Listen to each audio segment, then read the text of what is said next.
ఈ రోజున జరిగినటువంటి పాలకవర్గ సమావేశంలో 23-24 సంవత్సరానికి గాను 1200 గత సంవత్సరం 2023లో 1100 కోట్లు ఉంటే ఇప్పుడు 1200 కోట్లుగా డిక్లేర్ చేయడం జరిగింది.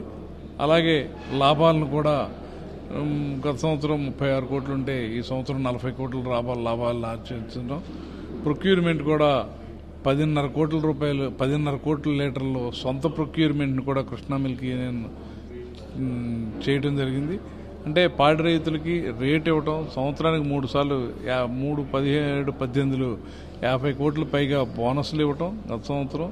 అలాగే సంక్షేమ కార్యక్రమాల రూపాయల ₹2 చనిపోయిన రైతుకి 50,000 ఇవ్వటంలో కానీ, పెళ్లిళ్ళు అయితే 20,000 మంగళసూత్రం కానీ, విద్యార్థులకి అత్యధిక విద్యలు చదివే విద్యార్థులకు సహాయం చేయటం కానీ ఈ రకంగా ఖర్చు పెడతా కావలసినటువంటి పాడి గేదెకి వాళ్ళకి కావలసినటువంటి ఫీడ్ కానీ, కాల్షియం, మినరల్ మిక్చర్, డీవార్మింగ్ లాంటి సౌకర్యాలు కానీ, హై ఈల్డింగ్ సెమన్ని సంవత్సరానికి ఒక్కొక్క సెమను ₹450 చేసే సెమన్ని ₹50కే 3 కోట్ల రూపాయలు పైగా ఖర్చు పెట్టి ఆ సెమన్ని ఇవ్వటం కానీ, ఇటువంటి సౌకర్యాలన్నీ చేస్తా కూడా ఈ కష్టకాలంలో ఈ సంవత్సరం 40 కోట్ల రూపాయల లాభాలు ఆర్జించడం, 10.5 కోట్ల లీటర్ సొంత ప్రొక్యూర్మెంట్ చేయటం, ఈ అమూల్ లాంటి సంస్థల్ని ధీటుగా ఎదుర్కొని ఎక్కడ రాజకీయాలకు అతీతంగా ఉన్నటువంటి వ్యవస్థ కాబట్టి అందరూ కూడా అమూల్ని ధీటుగా ఎదుర్కోవటం వలన మేము ఈ సంవత్సరం అన్నీ చేయగలిగాం.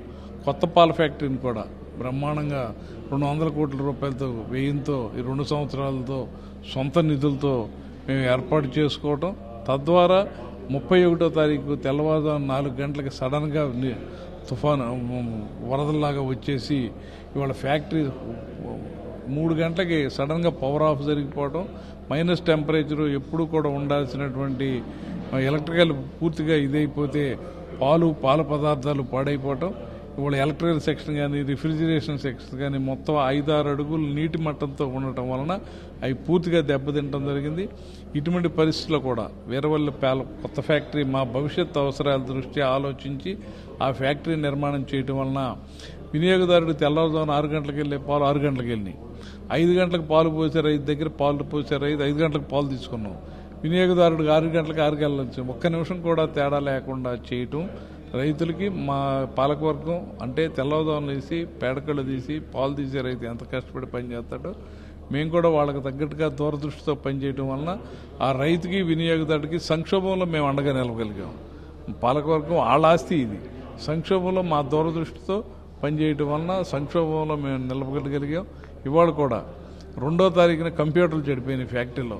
లోపలికి వెళ్ళే ఎక్కడా కూడా మా అడ్మినిస్ట్రేటివ్ బ్లాక్ లోపలికి 6 అడుగులు నీళ్లు వచ్చినాయి. కంప్యూటర్లు మొత్తం సేల్స్లో కానీ, ప్రొక్యూర్మెంట్ కానీ, ఫైనాన్స్ కంప్యూటర్లు అన్నీ ఉండిపోయినాయి. అయినా 2వ తారీఖున మాకున్నటువంటి మార్గాల ద్వారా అన్నీ ఆలోచించి ఆ రైతుకి 2-3 తారీఖుల్లో పాల బిల్లు 8 కోట్ల పైగా పాల బిల్లు చెల్లించాం. వినియోగదారుడికి పాలు ఇచ్చాం, సీసీ పాయింట్లకు పాలు ఇచ్చాం. ఉద్యోగస్తులు రేత్రింబౌళ్ళలో పనిచేసి మా అధికారులు కానీ, ప్రొక్యూర్మెంట్ కానీ, మార్కెటింగ్ కానీ, ప్రాసెసింగ్ కానీ ఆ ఫ్యాక్టరీలో కానీ ఈ ఫ్యాక్టరీలో 2 చోట్ల కూడా డే అండ్ నైట్ పనిచేసి మేము ఆ వినియోగదారుడికి రైతుకి సక్రమంగా అన్నీ చేయగలిగాం. దీనికి కారణం కోఆపరేటివ్ వ్యవస్థ నందమూరి తారక రామారావు గారు మ్యాక్స్లో పెట్టడం వలన, ఇది రైతు చేతిలో ఉండటం వలన వినియోగదారుడు, రైతు, ఉద్యోగస్తులు, పాలకవర్గాలు అందరూ కలిసి పనిచేయడం వలన సమిష్టిగా విజయాలను సాధించగలిగాం. కోఆపరేటివ్ అనేది ఎప్పుడు బలీయమైంది. ఆ ఆర్థిక వ్యవస్థ రైతు చేతిలో ఉంటే ఎప్పుడు రైతు బలోపేతం అవుతాడు. కాబట్టి ఇటువంటి క్రైసిస్ని ఎదుర్కొన్నాం. రేపు డిసెంబర్లో సంవత్సరానికి 3 సార్లు బోనస్ ఇస్తాం. ఒకసారి ఏప్రిల్, మే, జూన్, జూలై, ఆగస్టులో ఇచ్చేసాం. మళ్ళీ రేపు డిసెంబర్లో బోనస్ ఇవ్వాలి. ఖచ్చితంగా ఆ బోనస్ని ఇచ్చి తీరుతాం. ఎక్కడా కూడా కష్టకాలంలో రైతుకు అండగా ఉండాలి, క్రైసిస్లో మనం చేదోడు వాదుడుగా ఉండాలి. ఆ ఉద్దేశంతో పనిచేస్తాం. రేపు రైతుకి ఇవ్వగలిసిన ఇస్తాం.